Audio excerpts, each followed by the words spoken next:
Sa ngalan sa mga adik sa anak, o sa Espiritu Santo. Amen. Hinaon ng Ginoo na nihatag ka na tugahon sa pagdumala sa kaniyang mga piguna, manaahon pa kami.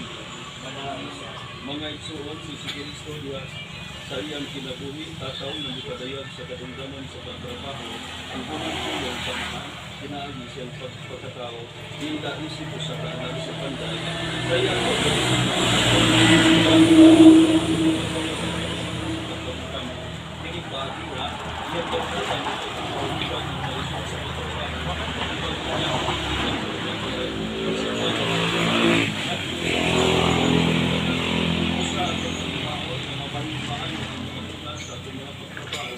uban sa paghalag ni pinagdo sa Ginoo sa ingon kita nagambit sa pagkalapo sa tanang binuhat sa Ginoo.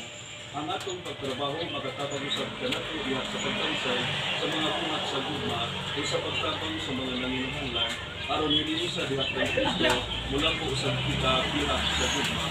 Usa karon dahil kita ang Ginoo ug magampog kita sa iyang panalangin alang sa tanang trabaho nga nagkapita. Ang pagbasa gikan sa kasaron sa Leviticus usa kita sa dahil kapway o ipanalangin niya sila, ngayon ang Diyos, ang nagkakagatan sa kung malusot ang kalibutan sa iyong mga liwat, huwag sila'y magbuot ini, kamoy magbuot sa mga upa at sa mga liwat ang Diyos, ihatag po kanino ang kalamatan sa panahon na may kini, ug ang kanang sa kahoy karusin sa ihatag usab sa tanang ihalas ng mananap, ug sa kalanggaman ang mga tanong nalunhaw karon ilang karon pagahimo kini nakita sa Dios nga maayo ang tanan ngayong dapuhat kung nalipay kayo siya ang puno sa Ginoo. Salamat. Santo Consuelo,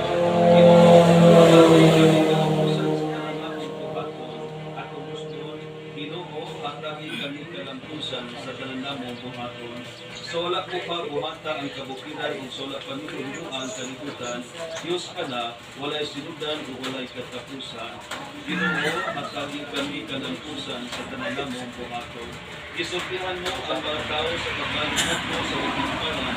Ipabalik mo sila sa akong alang kanino sama lamang sa usa ka adlaw ang sa kalibog ka tuig daw paghapon lamang kung bulabay na kini sa mubong taknak sa kagabihon. Ginoo, hatagi mo kami kalampusan sa tanan namong buhaton. Sayri kami sa kabuho sa mga kinabuhi, ang mahimong kami maadamon, ang pagkadusa mapuy-puy ang imong kasuko, Ginoo, kalun iintaon ang mga ulipon mo. Ginoo, hatagi kami kalampusan sa tanan namong buhaton. Matagbuntag po na kami sa bugma mong walay pagluban, aron mag-awit kami o malipay sa tibok namong kinabuhi. Pakita kami nga mga sulupon mo sa imong gamhanan mga buha. Pakita ang aming mga kaliwat sa imong mawibaya kung kahong. Ginoo, hatagi kami kalampusan sa tanan namong buhaton. Katiling banong pagkampo, gibugna sa Diyos ang kalibutan o gilupok po sa mga katingalahang timaan sa iyong dahong. Gikan pa sa siligan, iyan ang ipadalaminan ang kahagos sa tao, aron diha sa tulipak mapagsanong pagsunod sa iyang kaayo, sa kanunay at pamihanad ng atong kaugalingon, aron sa pagdala sa tananiyang binuhat, ngadto sa kahipitan. Usa at pamihanad ang atong mga pag-ampo sa Ginoo, diha sa Panginoon. Iyahin kami sa among mga buhat, Panginoon Kristo, Ginoo, iyahin kami sa among mga buhat. Dagay ko ikaw, Ginoong Diyos, na nagmanong kanamo sa pagtrabaho, inubanan sa pagsangit sa among mga unahula o mga kamos, among untang mahatag ang among paggalingon sa paglipit sa imong mga binuhat, makampo kita sa Ginoo. Ginoo, iyahi at kami sa among mga buhat. Dalay ko ikaw, Ginoo Diyos, na pinaakin ni Yesu Cristo, imutibak ko ang panagway sa pagtrabaho, isimbayad sa salangat mo sa usa ka panalangin, sa ingon, na imong daan kini alang kanamo, mag-ampo kita sa Ginoo. Ginoo, iyari kami sa among mga buhat. Dalay ko ikaw, Ginoong Diyos, pinaagi sa imong kabubuton, ang imong anak na nagpakatao alang kanamo, may trabaho isip panday, mag-ampo kita sa Ginoo. Ginoo, iyahi kami sa among mga buhat. Dalay ko ikaw, Ginoong Diyos, na diha sa imong papahumahon, ikaw kami pinasin sa ipit na kaayo, tutok sa mga limo, mag-ampo kita sa Ginoo. Ginoo, iyahi kami sa among mga buhat. Dalay ko ikaw, Ginoong Diyos, na midawat sa hanat sa among mga panutamo, ang pinagkakaunanan sa pag-ilusyon o magkalupay o pagkatapang sa mugisikaymon, makampok kita sa Ginoo. Ginoo, iyahi kami sa among mga buhat. Dalay ko ikaw, Ginoong Diyos, nga mapangulong ipilit sa palupino na ginawa sa mga among sakaw. Aron mapagkitaw sa Ginoo ni Kristo, diha sa Eucharistia, mag-ampok kita sa Ginoo. Ginoo, iyahi kami sa among mga buhat.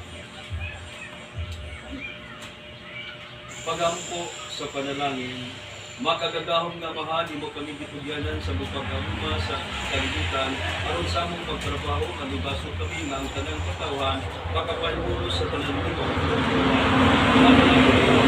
Ang tanang kagapit ng mga gapalay, aron sa ibon, ilang magpagkawon sa ospisya o kuma, ilang matulong na sila ng trabaho, alam sa kayuhan sa kanan, o sa ibon, paglalutan sila sa kalibay, pinabi sa pagsangkot sa kalambukan sa kalibutan, kini among ipangayo, pinabi ni Kristo, among Ginoo. Amen. Sampang atong panalanginan, bibisinan, bibitahan ang maong lugar, atong kantahon, ang amahan.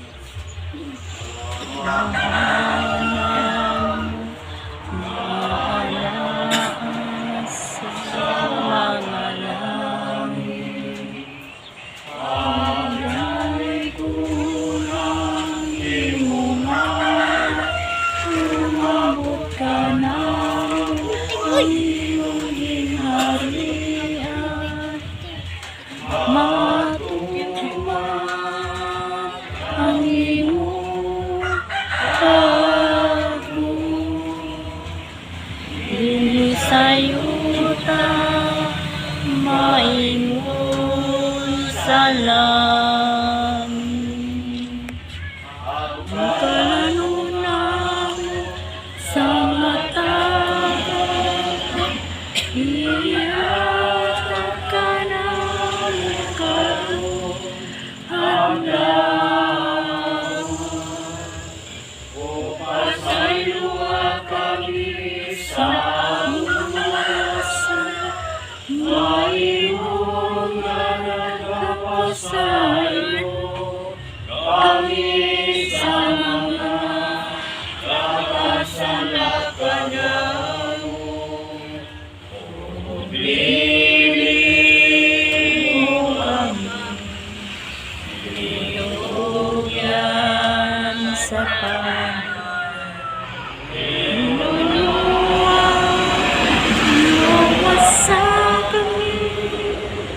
Luwasa kami sa dautan.